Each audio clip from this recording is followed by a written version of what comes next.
Hi everyone, and welcome back to my channel. Today we're going to continue our discussion of MKUltra, and its genesis began in the beginning with Project Bluebird and Project Artichoke. On April 15, 1950, a memorandum from Sheffield Edwards was submitted to the director of the CIA. The director of the CIA at that time was a man named Richard H. Hillenkotter. The memo was asking for authorization for the funds for a new project, Bluebird. A rather cute and innocuous sounding title, right? No. The memo cited the extreme sensitivity of the project and its covert nature. Project Bluebird was not submitted through the normal channels at the CIA.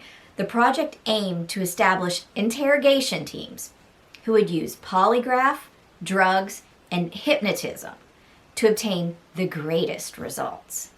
The interrogation teams would utilize the cover of the polygraph interrogation, and the teams would consist of a doctor, a polygraph expert / hypnotist. One wonders what that is. Oh, I'm a polygraph expert and I'm a hypnotist. I mean, come on.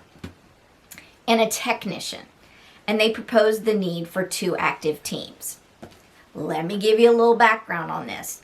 What I'm trying to say here is a memo appears at the CIA. You can look it up if you wanted to say what's the genesis, what's the beginning of this MKUltra. You got to go all the way back to Bluebird, and about the only thing you can find anymore is some old random arse memos in a file, and it'll literally have a request for funds. It'll talk about we need 2 active teams. It'll talk about a doctor, a polygraph expert, a hypnotist.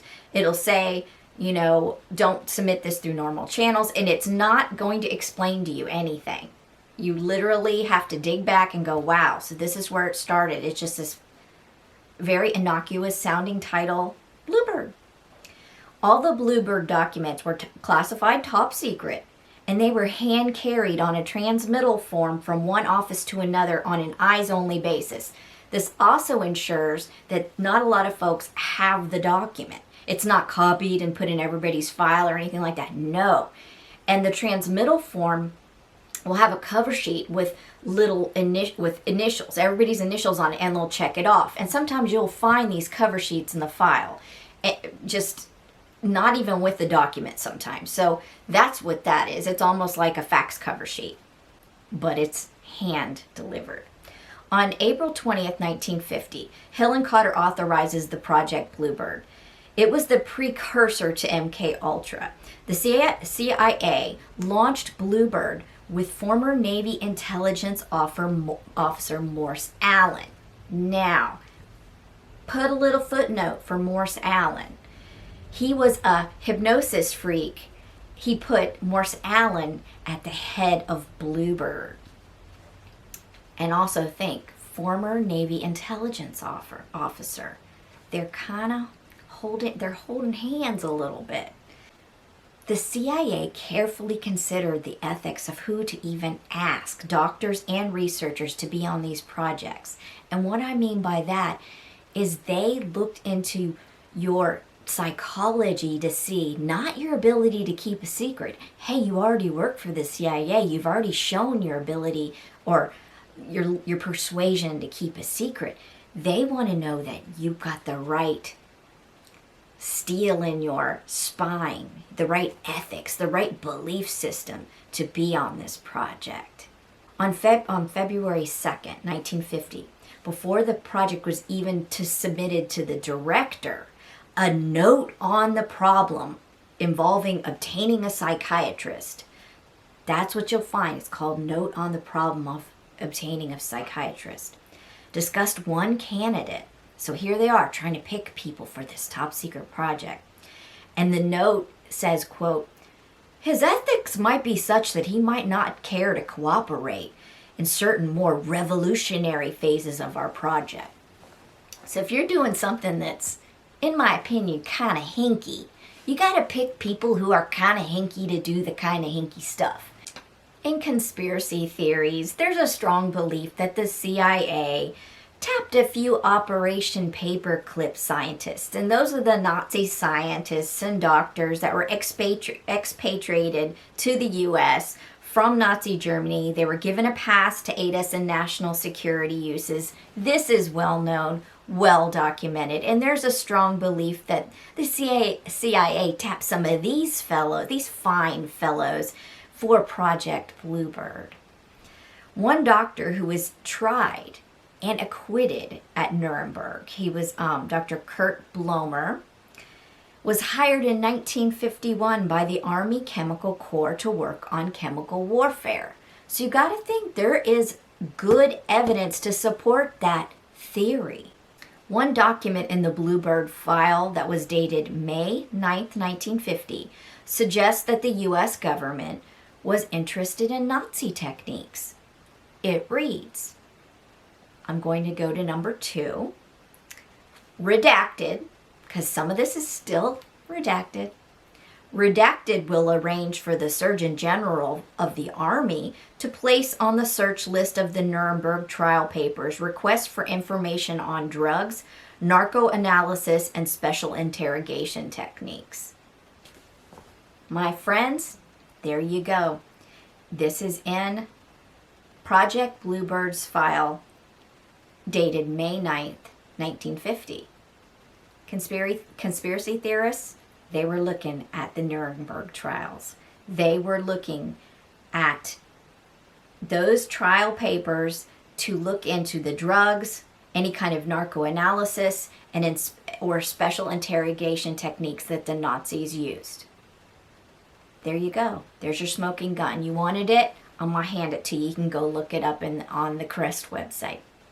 While on one hand, the U.S. was outwardly condemning the Nazis for their human rights abuses, we were shaming the shit out of them. We still, in an awkward ass way, shame the shit out of them for their atrocities. On the other hand, at that same damn time, 1950, a good 6 years later, we're looking to review their experiments. How odd is that? Dr. Milton V. Klein, who was consultant on Project Bluebird, provided expertise on hypnosis. Klein claimed a Manchurian candidate could be created by hypnosis, and that given the proper subject and circumstances, a killer could be created in 3 to 6 weeks. This is also, I'm pretty sure, where Marx got his title for the search for the Manchurian candidate, and all the other films have blossomed out of this theory from Dr. Klein that a Manchurian candidate could be created. Another thing you need to know if you decide to go to the CREST website, searching on MKUltra and delving into these files, is that even the agencies' names have changed. Like, for example, there used to be an agency called OSS, which was, I believe, the precursor to the CIA. So sometimes you will find things with acronyms with which you're not familiar, but you can search them to figure out what's what. While the original project may have started with Bluebird, it went through many transformations. Bluebird, which was originally under the control of the Office of Security, was transferred to the Office of Scientific Intelligence, and it was renamed the cryptonym Artichoke. So they're essentially the same project. It just blossomed into Artichoke. So I just want to be clear about that. That's why I put them together in this video. This transformation from Bluebird into Artichoke happened in August of 1951. And in 1952, Artichoke's responsibility passed on from the OSI, the Office of Strategic Intelligence, to the Office of Security. Don't ask. Later, the remaining active projects, because sometimes things just don't work and they're on their face not working, so they'll shut the sub-project down, or something will be discovered and they'll have to change it, or they'll have to change it from one department to another or one agency to another, and sometimes the names will get changed for that reason. let's say something gets discovered and they want to hide it, they'll just take one sub-project, rename it, and stick it in someplace else, and then claim to the public, oh, we've stopped all these projects, none of them are going on, it's totally defunct, put it in a file, shred it maybe, and then file it away. The remaining active projects by 1952 went into the umbrella of MKUltra and its labyrinthian sub-projects. So you have Bluebird, which by 52 turned into Artichoke, and then whatever worked from those projects went into MKUltra. That's how MKUltra started. And then it literally it got so crazy, and they had so many people working on it with so many different sub-projects that they just started going sub-project 1, sub-project 2, sub-project 3, all the way up. I mean, it just went crazy. And they would sometimes put 2 different sub-projects together that initially weren't. That's why another reason people just would get so frustrated trying to research it, because it is a rabbit hole. So after MKUltra was closed, some of the active files were splintered and renamed. One continued under a project called MK Naomi, and this even went on from 1967 to 1970. In Project Artichoke, the research spoke for the need for controlled amnesia in CIA operations work, especially for agents leaving the agency. Oh, Lord have mercy. In other words, they wanted to consider the creation of new identities via a conditioned word or a phrase, and then inducing amnesia in the subject. So let's say you have Agent Joe Schmo and he wants to leave the CIA, or it's time for him to retire. They would put him under some kind of hypnosis and induce him so that if they said the eagle flies at night or some kind of phrase, that he would then from there on out have amnesia as to the project that he worked on. He would never be able to remember it. He would never be able to spill the secrets because he'd be out of the agency. This research sought to answer numerous questions. The following is just a few of many. Here's one. Can we create, by post-hypnotic control, an action contrary to an individual's basic moral principles? Could we seize a subject and in the space of an hour or two, by post-hypnotic control, have him crash an airplane, wreck a train, etc.? Does that not raise the hair on your arms, guys and girls and ladies? Can we, by hypnosis and sleep induction, force a subject, unwilling or otherwise, to travel long distances, commit specific acts, and return to us or bring documents or materials? Yeah. Manchurian Candidate. Can we guarantee total amnesia under any and all conditions? Can we alter a person's personality? How long will it hold?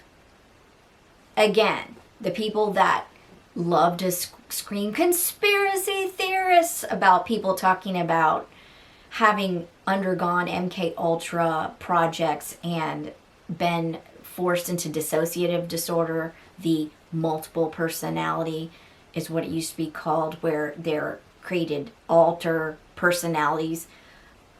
It's here. I mean, they wanted to do it. Did they do it? They sure wanted to. It's right here in the paperwork. What would be the fastest way to induce sleep induction and hypnotic condition with drugs or without any mechanical aids? So with drugs or without. Guys, this is scary stuff. So no wonder they wanted to, for this Project Bluebird, make sure you had people that had the ethical backbone to do so, because a lot of people wouldn't want to do this to another person.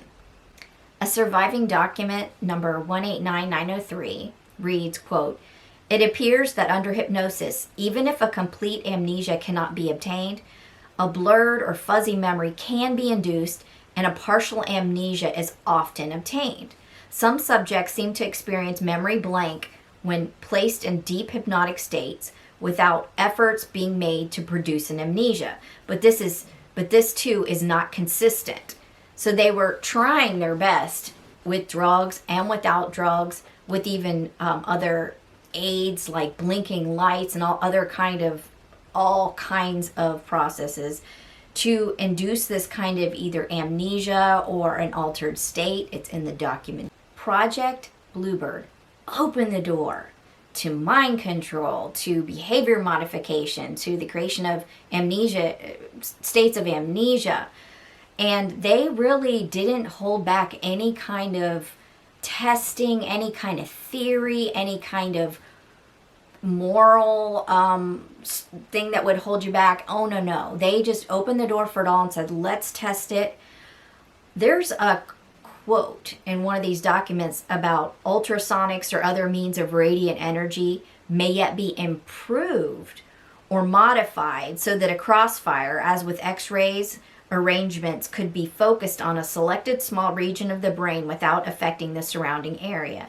They were literally beaming people with all kinds of different waves and rays and energies and trying to affect parts of their brain. Does that not remind you of the Nazi doctors? The document 189903 continues. Let me quote it. Certain chemicals seem effective. We have apparently produced good amnesias with amytal and pentothal. Some new chemicals may be valuable along these lines. LSD. However, our professional consultants emphasize the A, which stood for artichoke, view that short of cutting a subject's throat, a true amnesia cannot be guaranteed. Short of cutting a subject's throat, they cannot guarantee yet a good amnesia. Whoa. The doctors and scientists found that ECT, that's electric convulsive therapy, coupled with the convulsions that happened, created an amnesia after a number of treatments. So they were willing, short of cutting somebody's throat, they were willing to give people ECT with the drugs, give people ECT just on its own accord, because you tend, I guess, when you have ECT, it kind of gives you a short-term amnesia. That's maybe why it was good for people with, like, say, severe depression, because it would kill their short-term memory. Using hypnotic states, using certain code words, all of the above, putting them all together, ECT, drugs, hypnosis, any kind of waves that they could beam at your head. They're talking here about ultrasonics, aiming energy at your head and you only putting it on certain parts of your brain. If this isn't Nazi doctor stuff, I don't know what is. Detailed information regarding the hypnotic experiments were available, which were conducted by the Office of Security. Between 1951 and 1953, several hundred experiments were conducted on staff volunteers. So think, staff for the Office of Security. But they were at least volunteers.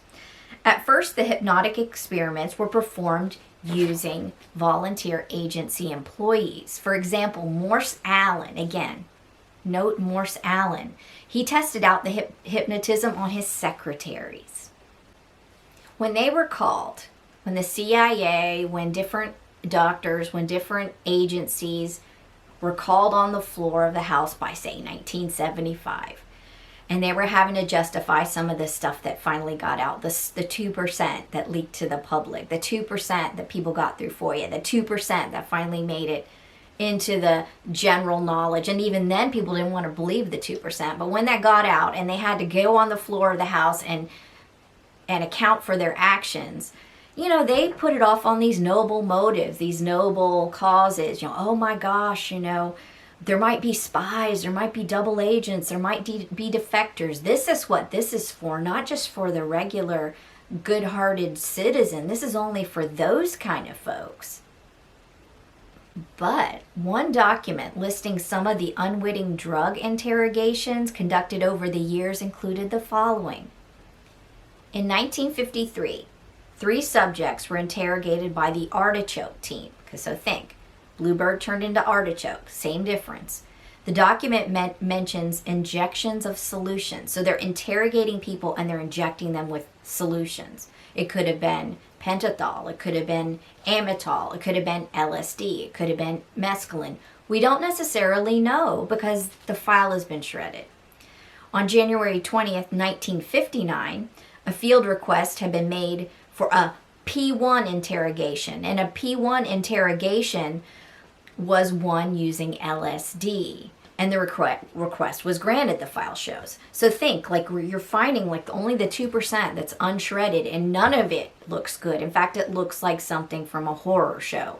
So on January 20th, 1959, there was a field request, which more than likely means it came from the field.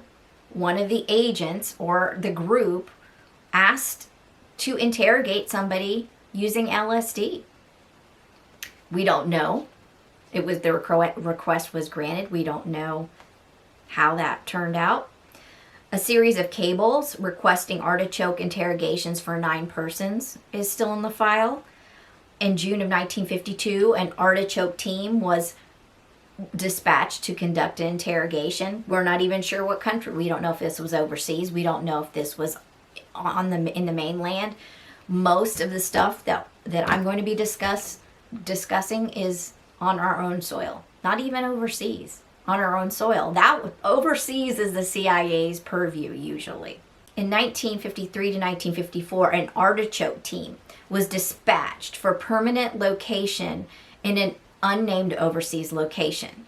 And Dr. or Kurt Bloom, he was the German Operation Paperclip scientist that I mentioned earlier.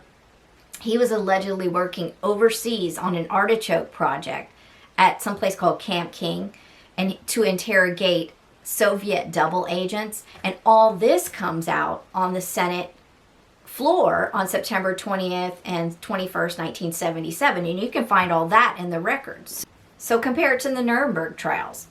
Do you think those Nazi doctors, scientists, accountants, hate mongers, people that had Jews, gypsies, gays, Soviet prisoners of war killed, say they weren't operating under orders? No, they put their hand up and swear to God that they didn't have any ill intent, they didn't take part of it in it, or whatever they did was under an order. And that's the same kind of thing. They're not going to come out and say, we believe in this project's underpinnings, it's more immoral underpinnings. They're going to say that they did this because they believed that they were helping our country to root out spies, double agents, defectors, to ensure the safety of our country. And they tried to say that, but it didn't really fly that high.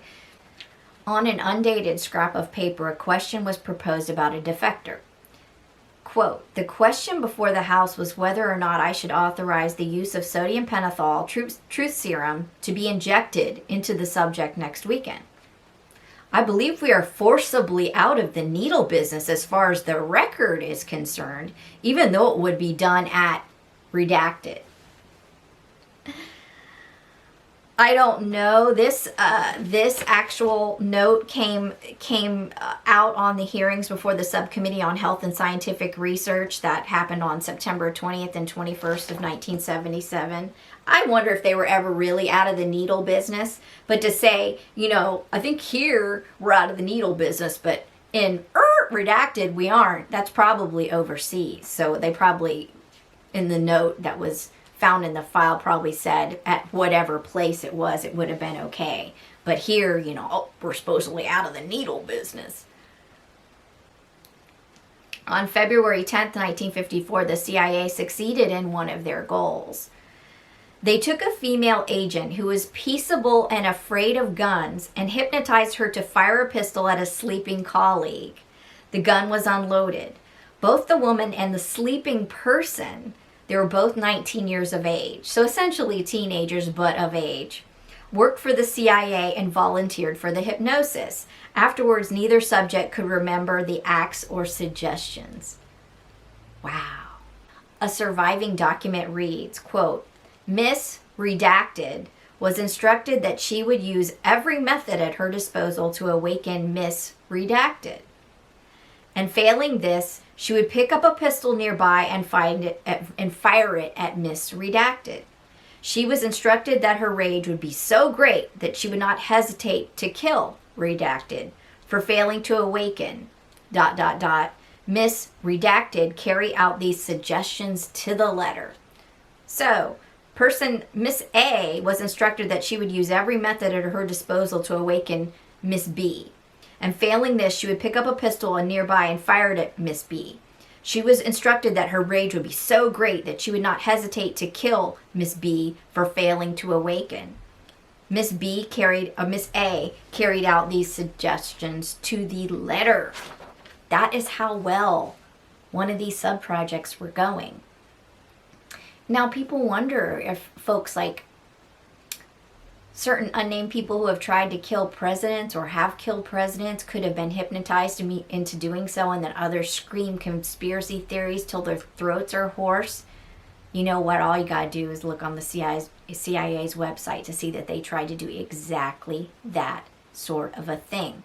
But it was for a noble motive. It was to do it against, say, a leader of another country.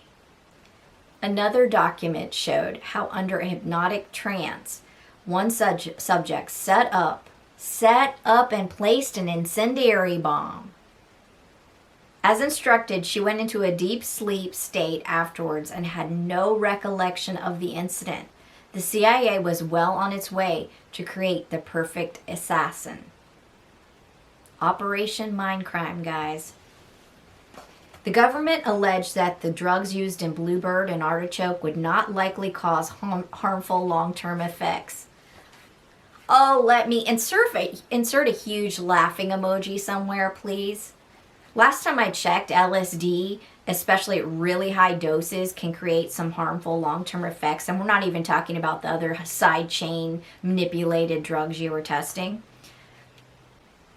When the Artichoke files were discovered, the Office of Technical Services, the Office of Scientific Intelligence, the Office of Medical Services, and the Office of Security were all departments who desired to review the project papers before release. Another hypothetical problem regarding assassination was even outlined in the files. If you were going to find things on assassination on the CREST website, you can. It is admitted now that we did try to assassinate different governments' leaders. This is admitted. How? The methods of sometimes how they could do it is found sometimes in these files. They were it's like the problem of how to best assassinate someone. And there was a question of, I'm going to read it right out of the file. Can an individual of redacted descent be made to perform an act of attempted assassination involuntarily under the influence of Artichoke? Can we just let that sit for just a half second? Because you think about people who have assassinated our presidents, or who assassinated the assassins of our presidents, and how they acted a certain way. Another hypothetical problem regarding assassination was outlined in the files. And the question, let me just read it directly from the file. Can an individual of redacted descent be made to perform an act of attempted assassination involuntarily under the influence of Artichoke? And there's an answer. It involved a trigger mechanism for a bigger project, and it suggested they select an individual of redacted descent, approximately 35 years old, well-educated, proficient in English, well-established socially and politically to the other government, assassination against prominent politician or, if necessary, against an American official, individual to be a drinker so that they could be drugged surreptitiously, and then Project Artichoke would be applied. Can we just look at that one again? Assassination against a prominent politician, or if necessary, against an American official. Why would we be assassinating our own official? When the Bluebird, Artichoke, and the MKUltra documents were exposed and started receiving the media coverage, say like in 1975 and in 1977, when things were blowing up and they were having congressional hearings, Deputy Director Malenik wrote to Director of the CIA at that time that in summary, big summary, most of the contacts were on a witting basis. In other words, this happened, but most of the people were willing. Yeah, most of them were voluntary. First of all, that's not true. And second, most is not all. Most is not all. So if you go onto the CIA's CREST website and you decide to take a dive into the Project Bluebird, don't expect it to read like a novel. There's only going to be like 2% of the documents. It's going to be mixed in with Artichoke. It's going to be mixed in with MKULTRA because it is together. It's going to have financial documents. It's going to have cover sheets with initials. It's going to have CIA, known as OSS, because that was its previous acronym.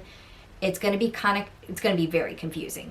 I just want to let you know that part. It also would be kind of like trying to figure out what I did in a day by looking at the sticky notes I have around the house. You'll have documents with little tantalizing bits and then no follow-up because you don't know if they ever did the experiment, if the experiment was one that got completely shredded. They'll have things like hypospray and side tone delay machine, and you don't know if that project ever got off the ground, if that sub-project got off the ground, if it was just completely shredded. I think the side tone delay notations that are in the file might relay back to the perfect concussion that they were looking to induce in people by using sound and or energy weapons at people's skulls, and I'll get into that in another video called The Perfect Concussion. They even had mentioned in this file how for the secret Manhattan Project there was some little committee that was trying to do some truth drug committee, and they took some test subjects and gave them liquid marijuana of all things, and the subjects became ill and threw up all over the place. I don't know. I assume that was the concept of keeping the Manhattan Project secret. Again, these are just tantalizing little tidbits, little sticky notes type concepts that are left in the file, and you don't know whatever happened with it. One thing we do know is that all these projects did morph into MKUltra. They were sworn up and down to have been stopped, and under Bluebird and Artichoke, and they weren't, and they went into MKUltra, and then it splintered into a bunch of projects. If you think every different kind of experiment generated a different kind of project. So you'd have, say, brainwashing with LSD. That would be one project. You'd have ECT and LSD. That would be another project. You'd have using sex and LSD. That would be another project. You'd have perhaps even using children. That would be another project. You'd have using inmates, people that were psychopaths and people against that weren't psychopaths. That'd be another project. And you'd find that the more vulnerable the category of person was, the more experiments you would find given to them. If you had, say, a CIA agent, they might agree to just do some hypnosis, simple hypnosis. If you had someone in the army, they might agree to an LSD experiment, but they weren't told it was LSD. They just agreed to take a drug for a small amount of time. If it was someone in the Navy, they might agree to have sound directed at them, or just told that they were put through some paces or something. Things like that. Whenever you have not homeless, but whenever you have people that are in the prison system, they might end up subjected to way more torturous experiments. People in the psychiatric hospitals, they were just Nelly bar the door. They'd have LSD, mescaline, coupled with ECT, coupled with lobotomies. I mean, we are talking Nazi doctor type experiments, in my opinion. I'm sorry that this topic is sort of scary and uncomfortable to hear, but I think it's important to know, and you don't have to take my word for any of this. You can simply do the research yourself, and if you have any question about where I got any fact that I give you, that I don't say I speculated, I say it's a fact or I quote it, I'll be more than happy to give you the information because I have it all end noted, so that it takes me literally 1 minute to give you where I got the information from and to direct you to where you can find it the easiest. So if you like this video, please click the like and hit the subscribe button. It simply will notify you, give you a little notification whenever I upload my next video. And I do believe I'm going to do my next one on Operation Midnight Climax. Yes, you heard that right. Operation Midnight Climax. That sounds kind of crazy, doesn't it? That's subprojects 3, 14, 16, 42, and 149, if I'm correct. So yeah, that was a lot of subprojects. So you got to think about a lot of goings on, right? So if you like this video, like I said, please push like, subscribe, and I'll see you in the next one. Bye.